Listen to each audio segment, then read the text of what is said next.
Okay, if you had to give us a percentage on where you are health-wise with your knee, what would it be? I haven't even thought about it that way.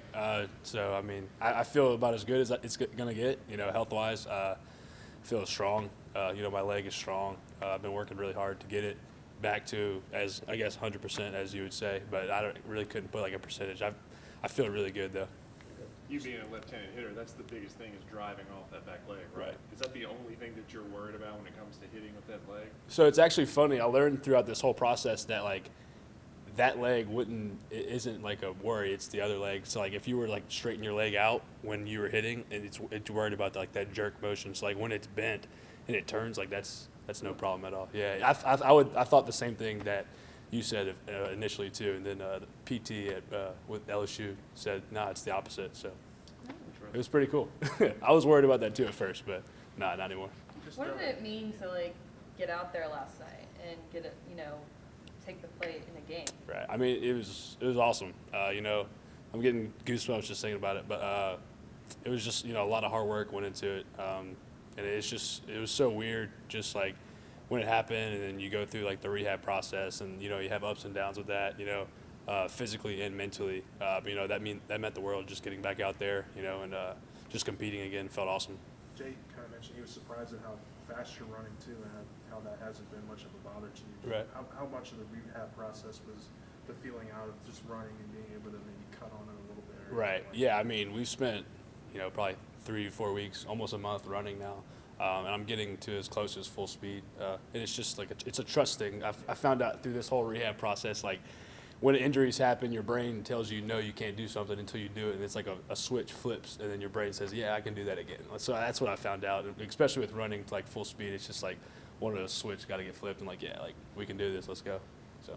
Do you see the game differently when you have to sit for an extended period of time? Absolutely, do you yeah. read differently? Do you just evaluate things from a different lens? Yeah, absolutely. It's been it's weird to sit back and watch, and you're not going in when it first happened and stuff like that. You evaluate things in the dugout, like maybe how the morale is in the dugout. You can evaluate people's body language, how they're running on and off the field, like things that are being said, stuff like that. And then from a leading perspective, it was weird at first because like usually I've like when you're healthy and you're active, like you can like bounce around, bring like the juice, like your energy, but when you can't bounce around, you gotta like just say stuff all the time, and like it's kind of hard to like say stuff when you're not doing anything. But I found the fine line between that, just keeping guys up and stuff like that, and just giving them any insight that I saw. So. What's outside of baseball? What's been the toughest thing to deal with that leg, just everyday life? I mean, at first, like it was like your normal stuff. Like I couldn't. I don't know if I should say this, but like I couldn't like shower by myself. Like getting in and out of a car was hard for me for like the first 2 weeks. Literally just doing like everyday life was like tough at first, like for the first 2 weeks, and now I can do anything. My favorite thing to do off the field is golf, so I'm able to do that again. That was awesome, and so that was it. Pretty much, just everyday life was pretty tough at first. You don't and one thing about this whole process is like you take things for granted too, just as simple as walking around, taking a walk around a lake or something like that. Like I enjoy doing stuff like that. But things can get taken away, but so you gotta cherish things. How do you view your one leg out the window?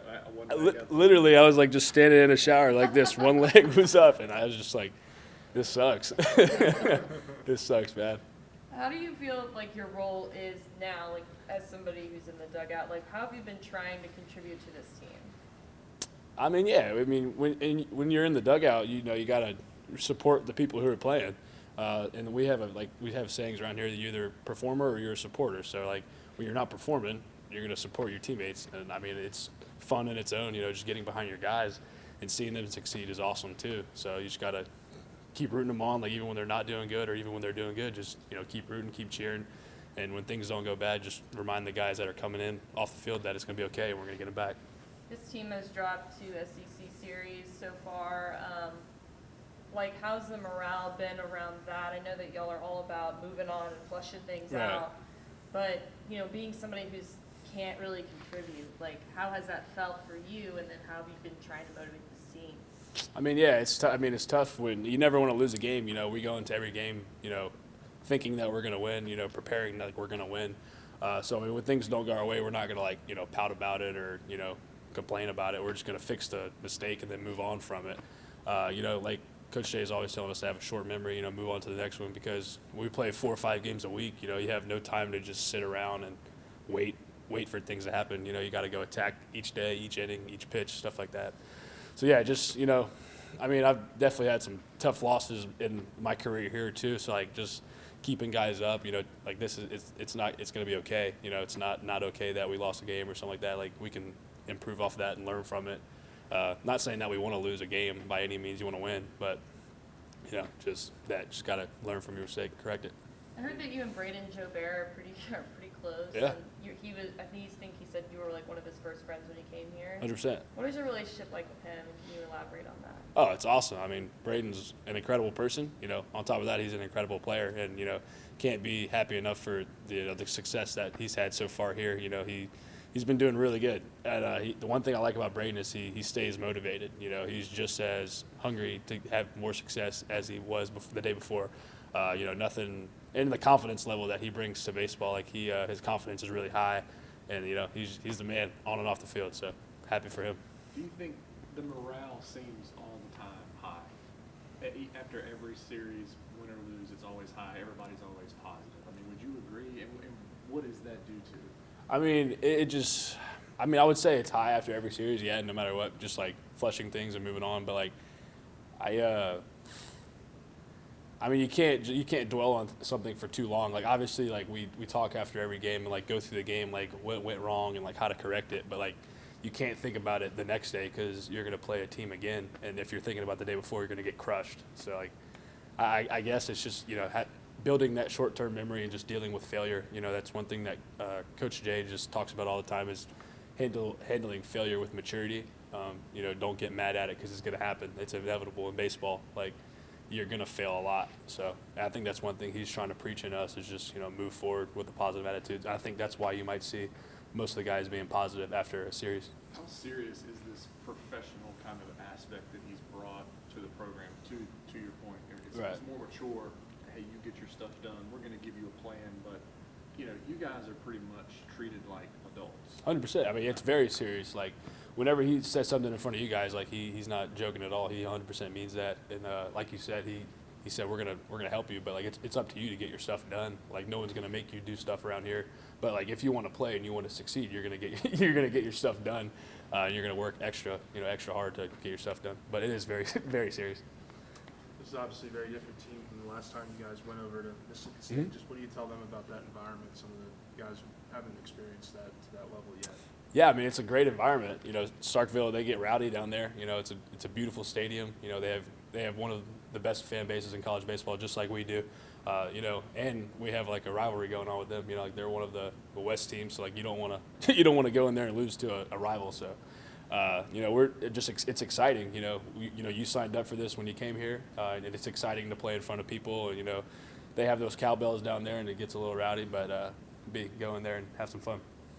How much, when you go to an environment like that, and tell us as much as you can, PG, how much is it actual ribbing? Because from all the road games that I personally have been to, it doesn't seem that bad. Now, I know when you get out in the outfield, it gets a little bit. Yeah. But literally, like, how bad are environments like that in terms of direct contact and communication with you?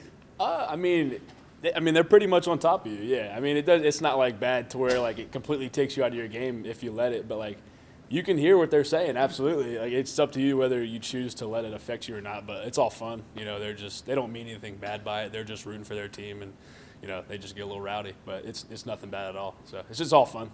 What do you think have been some of the biggest adjustments with the change of coaching staffs? Right. It's a tough one. I would say that like, how am I gonna word this? I don't want to get in. I don't want to like say anything wrong. Difference between staffs.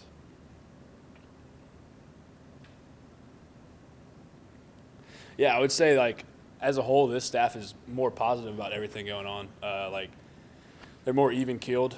No matter what's going on, whether win or lose, we're even. No matter we're like morale level. We're not gonna get too high or too low. and, just the work ethic that they bring each and every day. Like, we're the most prepared team in the country on game day. There's no question about it. And it's up to us to whether we want to execute the plan or not. But they're going to do their job, to have us in the best position possible moving forward, like with each game. And I think that's the biggest difference. Thanks, Kate. Thank you. Thanks, Kat.